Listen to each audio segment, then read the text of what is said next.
Mulcair, s'il vous plaît. Mr. Mulcair, please. It's always a pleasure to see our Governor of the Bank of Canada and the person who greatly contributes to maintaining a balance for Canadians throughout what was the most serious crisis in our history. I have perhaps some technical questions and perhaps some institutional ones. It won't surprise you, Mr. Carney, that I would like to address the appointment of Mr. Hodgson because I publicly commented on that this summer. First of all, I would like to say when you appoint an individual, you have to make sure that, Mr. Hodgson has an exemplary track record, as does Mr. Carney. And it's not for having worked at Goldman Sachs that makes him less worthy, whose a candidacy must be discarded. The question is how we can take someone who was an executive at Goldman Sachs Canada, give him a key role in the development of our reforms, and that at the start of his mandate, Mr. Hodgson said that he's only there in place for 18 months. So the issue of a revolving door is something that speaks to parliamentarians, because there are strict rules for us, for our assistants, for a parliamentary secretary, and for ministers especially. And so we are aware that there's a problem there. There's a perceptional problem, but there can also be an in-depth problem. So I'd ask Mr. Carney to explain to us how he can accept such a short appointment as 18 months and allow Mr. Hodgson to leave again with his internal detailed knowledge of the architecture of the bank and its projects, and then go back into the private sector. I must say that I see a problem there with regard to the good governance of our institutions. Very well. I'm a bit disappointed by that question. Mr. Hodgson is an extraordinary banker. He wants to serve our country to the best of his abilities. There are positions at the Bank of Canada which are called special government advisors. And these are temporary positions. And it is exactly for that objective, that is to have an academic, a professor, a business person, to work at the bank, to assist the bank, to help it achieve its specific objectives. Now, if I might, because it's important to say, given the limited time, let me clarify the question for the government, because I'm also disappointed by the government's response. I'm disappointed by the government's response. It's my time, Mr. Chair. Please, and we'll have Mr. Carney respond. I have asked him a question and he's not answering it. Alors, c'est 18 mois à cause de...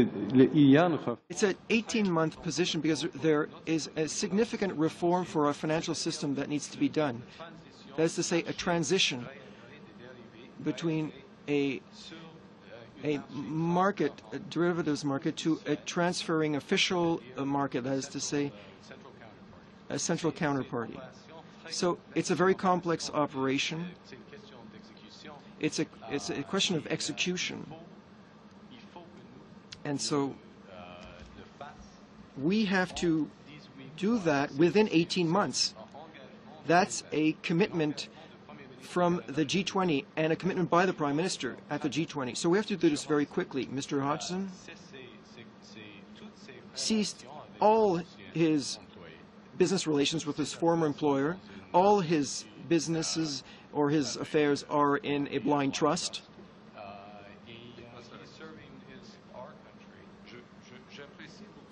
I appreciate, Mr. Chair, Mr. Carney's attempt to avoid responding to the question, but I'd like to clarify it.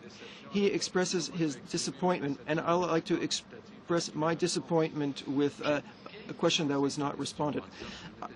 I began by saying that I in no way put into question Mr. Hodgson's qualifications, but to say that he serves the public and that he's used a blind trust for his affairs has nothing to do with that. But he's not an academic and he's not a professor.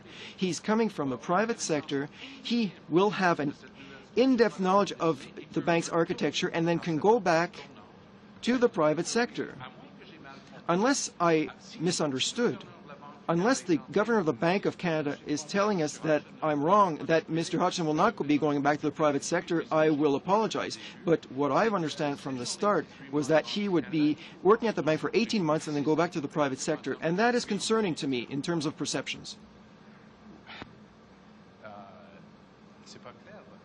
Your question isn't clear.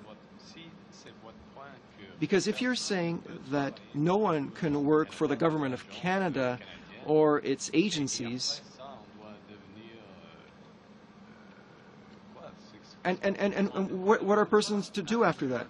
We're not asking Mr. Hodgson to become a Tibetan monk after his appointment, but there are strict rules that exist for parliamentary secretaries, for elected officials, and especially for ministers, because of the information that is available to us. And you're saying that you see absolutely no ethical problems or any perception problems for someone like Mr. Hodgson can work 18 months at the bank, know the entire architecture of the bank, and then leave with that information. You see no problems with that, Mr. Carney?